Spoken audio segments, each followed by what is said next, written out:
few moments later. Assalamualaikum warahmatullahi wabarakatuh. Ismi Muhammad Iswardiasa, Birok Minar Batuar Bangina, min fasli idarati tarbiyati islamiyah alba. Uridu an asroh anit tarikhi riwayati tarbiyah li ajli maddati dirasah. Baik, musa'adatun sa'idah. Untuk pembahasan kali ini, kita akan membahas sejarah perencanaan pendidikan sebelum dan sesudah Perang Dunia Kedua.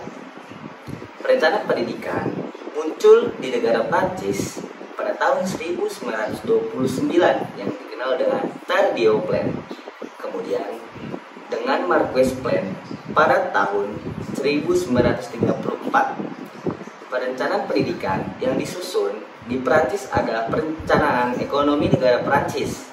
Model perencanaan di Prancis sudah mengalami lahirnya model perencanaan di Amerika Serikat pada tahun 1933 yang dikenal dengan New Deal Planning. Kemudian disusul di Swiss pada tahun 1941 yang dikenal dengan Wahlen Plan for Agricultural dan diikuti oleh Swiss pada tahun 1942. Perencanaan pendidikan yang dibuat pada awal abad 19 sebelum Perang Dunia II mempunyai ciri-ciri sebagai berikut. Pertama, yaitu tidak integral. Lembaga pendidikan melakukan suatu perencanaan secara terpisah, kurang memperhatikan perkembangan ekonomi dan perkembangan masyarakat. Yang kedua, tidak dinamis. Model perencanaan yang digunakan kaku, tidak fleksibel, dan sulit untuk disempurnakan dan dikembangkan. Lalu yang ketiga, bersifat jangka pendek. Di dalam pengertian rencanaan hanya tahun per tahun. Yang keempat, fragmenter. Bagian atau komponen pendidikan direncanakan secara terpisah. Perencanaan pendidikan sebelum kemerdekaan, peraturan pemerintah pada tahun 1854 menginstruksikan Gubernur Jenderal untuk mendirikan sekolah dalam tiap kabupaten bagi pendidikan anak pribumi. Peraturan tahun 1863 mewajibkan Gubernur Jenderal untuk mengusahakan terciptanya situasi yang memungkinkan penduduk bumi putra pada umumnya untuk menikmati pendidikan. Sekolah pendidikan guru dibuka pada secara beruntun. Yang pertama pada tahun 1852 dan pada tahun 1879 telah ada 10 lembaga serupa itu yang ditempatkan secara strategis untuk tiap golongan suku bangsa di seluruh Nusantara. Pendidikan pada masa sebelum kemerdekaan ini di bawah Apedanon, pendidikan yang sifatnya elit lah yang ditamakan. Pada tahun 1903 Hochschule sekolah atau disebut dengan sekolah para kepala yang lama di Bandung, Magelang, dan Purbolinggo disusun kembali menjadi sekolah-sekolah yang nyata-nyata direncanakan untuk menghasilkan pegawai-pegawai pemerintahan dan diberi nama baru Ospia. Pada tahun 1903 Hochschule atau yang disebut sekolah para kepala yang lama di Bandung, Magelang, dan Purbolinggo disusun kembali menjadi sekolah-sekolah yang nyata direncanakan untuk menghasilkan pegawai-pegawai pemerintahan dan diberi nama baru Ospia, yaitu Opleidingsscholen voor Inlandse Ambtenaren, sekolah-sekolah dilatihan untuk para pejabat pribumi. Masa kependidikannya kini berlangsung selama 5 tahun dengan bahasa Belanda sebagai bahasa pengantarnya dan terbuka bagi semua orang Indonesia yang telah menyelesaikan sekolah rendah Eropa. Calon-calon muridnya tidak lagi harus berasal dari kalangan elit bangsawan. Pada tahun 1927, masa pendidikannya dikurangi menjadi 3 tahun. Pada tahun 1900, 2 sekolah dokter jiwa di Welfren diganti menjadi Stopia atau sekolah tot opleiding van Islands Ersen, sekolah untuk latihan dokter-dokter pribumi. Mata pelajaran juga diberikan dalam bahasa Belanda sejak tahun 1891. Sekolah-sekolah rendah Eropa yang merupakan persyaratan wajib untuk memasuki Ospia dan Stopia terbuka untuk orang-orang Indonesia, tetapi hanya orang kaya lah yang mampu membayar uang sekolahnya. Abedanus memperluas kesempatan bagi rakyat Indonesia yang bukan bangsawan untuk memasukinya dan menghapuskan uang sekolah bagi para orang tua yang penghasilannya di bawah 50 gulden per bulan. Berbagai sekolah jurusan telah didirikan oleh misi-misi Kristen sejak tahun 1881 di Minahasa, daerah-daerah di Batak, Sumatera, dan di Jawa. Sekolah-sekolah kejuruan pemerintah yang pertama didirikan di Batavia, Semarang, dan Surabaya pada tahun 1909. Akhirnya sekolah-sekolah tersebut mengajarkan kursus-kursus bagi para siswa. Sekolah-sekolah kejuruan pemerintah yang pertama didirikan di Batavia, Semarang, dan juga Surabaya pada tahun 1909. Akhirnya sekolah-sekolah tersebut mengajarkan kursus-kursus bagi para pandai besi dan tukang kayu, para tukang listrik, para montir mobil, dan lain sebagainya. Para lulusan sekolah tersebut kadang-kadang menggairahkan perusahaan-perusahaan pribumi, tetapi sebagian besar menjadi karyawan perusahaan Eropa. Perencanaan pendidikan zaman Orde Lama. Pada zaman Orde Lama ini, pendidikan diberi prioritas utama dan jumlah lembaga pendidikan meningkat drastis antara tahun 1953 dan tahun 1960. Jumlah anak yang memasuki sekolah dasar meningkat dari 1,7 juta jiwa menjadi 2,5 juta jiwa. Tetapi sekitar 60% dari jumlah itu pada umumnya keluar sebelum menyelesaikan sekolah. Sekolah-sekolah lanjutan negeri dan swasta, kebanyakan sekolah agama, dan lembaga tingkat universitas bermunculan di mana-mana, tetapi terutama sekali di Jawa, dan banyak yang mencapai standar tinggi. Dua keuntungan penting pendidikan ini sebagai tampak nyata. Ya, periode 1950-an sampai dengan periode 1960-an setelah Perang Dunia Kedua, banyak negara, terutama negara-negara yang baru merdeka, mulai berfokus untuk membangun sistem pendidikan nasional. UNESCO berperan penting dalam mempromosikan perencanaan pendidikan sebagai alat pembangunan. Ciri utamanya adalah, yang pertama, pendekatan makro dan terpusat. Yang kedua, fokus pada perluasan akses pendidikan. Yang ketiga, perencanaan jangka panjang dari 5 tahun sampai 10 tahun. Lalu yang kedua, periode 1970-an. Yang kedua,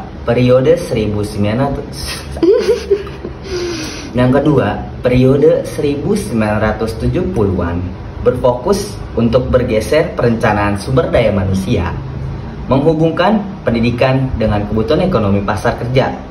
Ciri utamanya adalah analisis kebutuhan dan tenaga kerja. Yang kedua, penekanan pada pendidikan kejuruan dan teknis.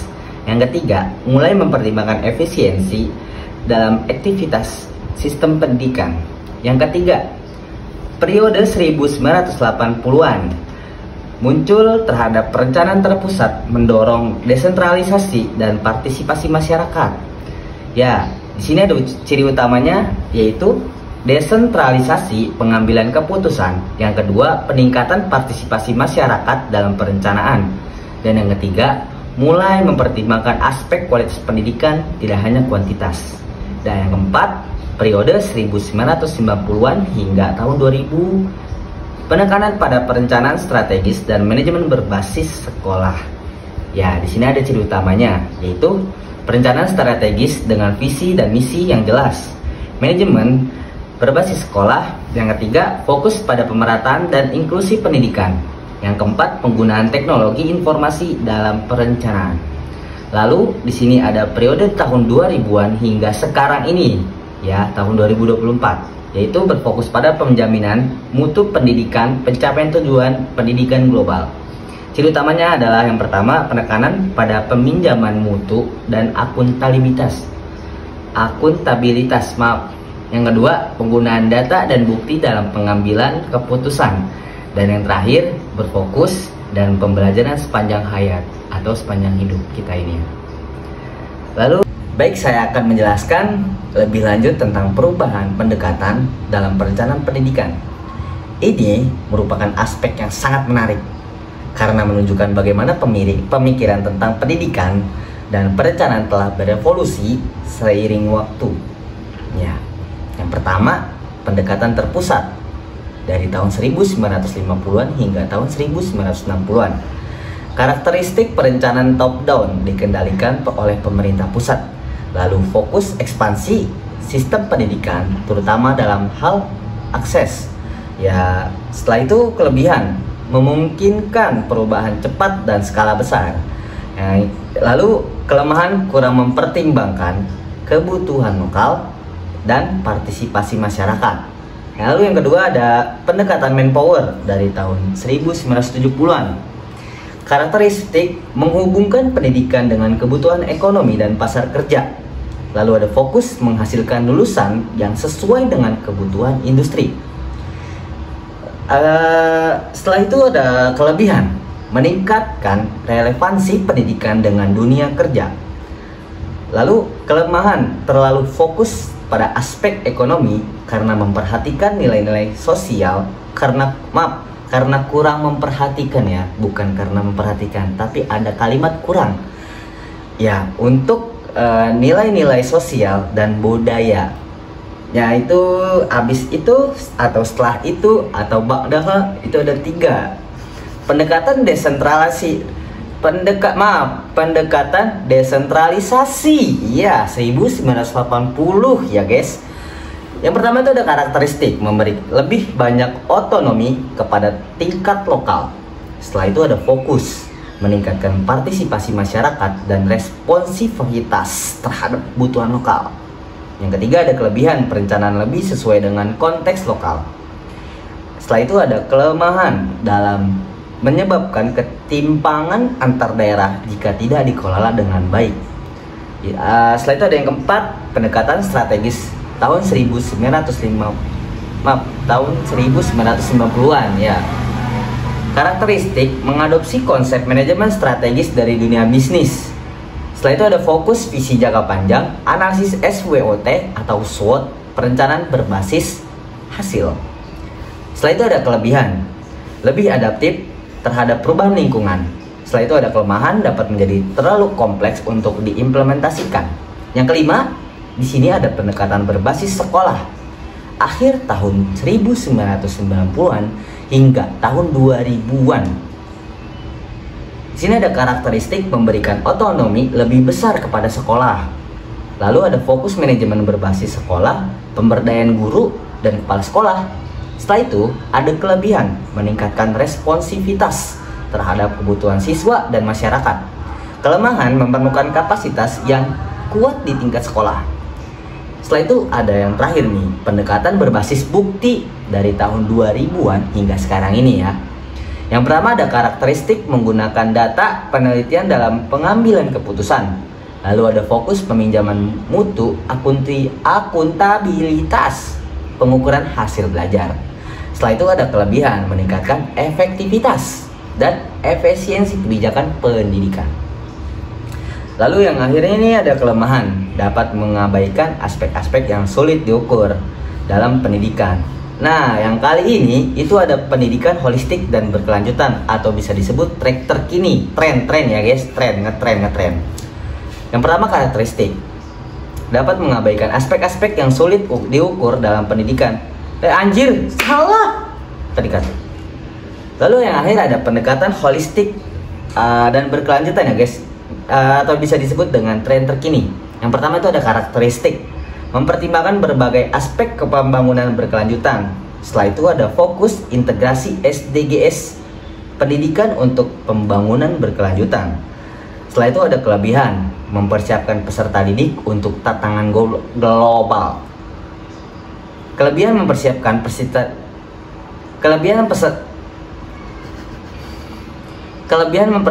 peserta didik untuk tantangan global.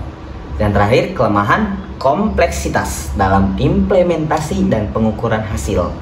Perubahan-perubahan ini mencerminkan perkembangan pemahaman kita tentang pendidikan, masyarakat, dan pembangunan. Setiap pendekatan memiliki kelebihan dan kelemahannya masing-masing. Dan dalam praktiknya, banyak sistem yang mengadopsi kombinasi dari berbagai pendekatan ini. ini tercermin dalam pertumbuhan jumlah penduduk yang melek huruf pada tahun 1930. Jumlah penduduk dewasa yang melek huruf hanyalah 7,4%, dalam tanda kutip 13,2% untuk pria dan 2,3% untuk wanita. Pada tahun 1971, angka-angka untuk pria dan wanita masing-masing adalah 72,0 dan 50,3%, dan pada tahun 1980 masing-masing adalah 80,4 dan 23,6%. Keuntungan dari pendidikan umum dalam bahasa Indonesia tidak hanya terlihat dalam jumlah penduduk yang melek huruf saja, tetapi juga dalam peningkatan jumlah penduduk yang dapat menggunakan bahasa nasional, yaitu 40,8% pada tahun 1971 menjadi 61,4% pada tahun 1980. Tentu saja hal ini mencerminkan pula dampak dari surat kabar serta majalah-majalah, dan bahkan mungkin lebih besar dari radio serta televisi. Hubungan antara perencanaan dan manajemen pendidikan dapat dilihat dari beberapa hal seperti perencanaan sebagai acuan. Perencanaan pendidikan berfungsi sebagai acuan dalam melaksanakan tugas dan kegiatan sekolah. Perencanaan yang baik dapat membantu sekolah mencapai tujuan yang diharapkan. Lalu, perencanaan sebagai alat evaluasi. Perencanaan pendidikan dapat digunakan sebagai alat evaluasi yang kuat. Lalu setelahnya, perencanaan sebagai alat untuk mengoptimalkan sumber daya. Perencanaan pendidikan dapat membantu sekolah mengoptimalkan penggunaan sumber daya yang tersedia. Setelah itu, perencanaan sebagai alat untuk menentukan prioritas. Perencanaan pendidikan dapat membantu menentukan prioritas dalam pelaksanaan penyelenggaraan pendidikan. Setelah itu, perencanaan sebagai alat untuk menghindari pemborosan. Perencanaan pendidikan dapat membantu sekolah menghindari pemboros waktu, tenaga, sumber daya.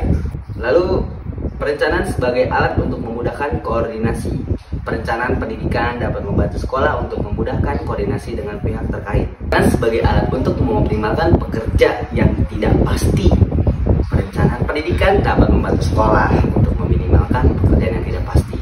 Baiklah, pembahasan yang telah saya sampaikan sudah selesai pada materi hari ini. Semoga yang saya bisa dapat. Baiklah, untuk pembacaan materi sejarah pendidikan sudah saya sampaikan. Mohon maaf jika ada kesalahan kata dalam penyampaian. Semoga bermanfaat untuk yang telah menonton video saya ini.